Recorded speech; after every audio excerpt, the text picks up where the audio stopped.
Hi, I'm Sally Dyck, the Interim Bishop of the California-Nevada Annual Conference, and I'm here to welcome all of you to these pre-conference briefings and the orientation to this year's annual conference.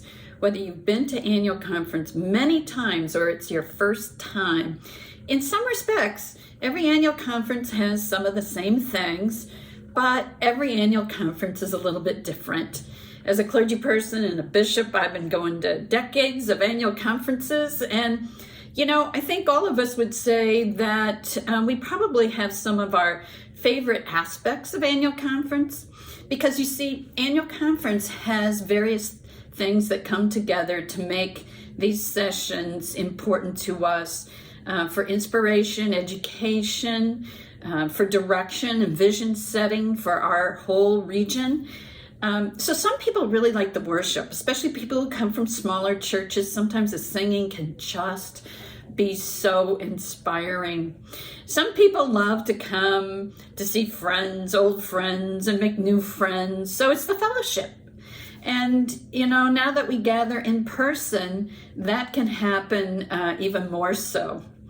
Some people come for legislation. Yes, really. And they love to be able to talk about the things that are important to them. Sometimes they're social concerns. Sometimes they're the governance of the annual conference. But they have a desire to make sure that we come together as the churches and the lay and clergy delegates to decide who we are and what we do. Other people, they like some aspects of the annual conference that have to do with all kinds of just hearing what other churches are doing. And so no matter what your experience of annual conference has been, like I say, this year is always a new thing. And indeed, we want to give witness to a new thing as the people called United Methodists in the California-Nevada Annual Conference. People have asked, so why do we have to get together in person? You could save a lot of money. You could do it more efficiently. Well, I think as we're beginning to come together in person, we're finding that, thank goodness, we could come together virtually to do work, to continue local church work, annual conference work, district work, general church work, boards and agencies during the height of COVID.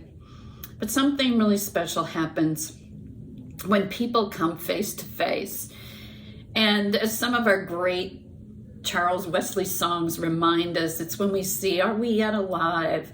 And we see that, we all move on in life. I mean, we see our friends' children grow up since the last time, and we see how probably some of us age, but maybe I'll just speak for myself. And, we are able to just have that kind of synergy that comes by being face to face and with each other. Conversations happen around the edges at annual conference, like many meetings.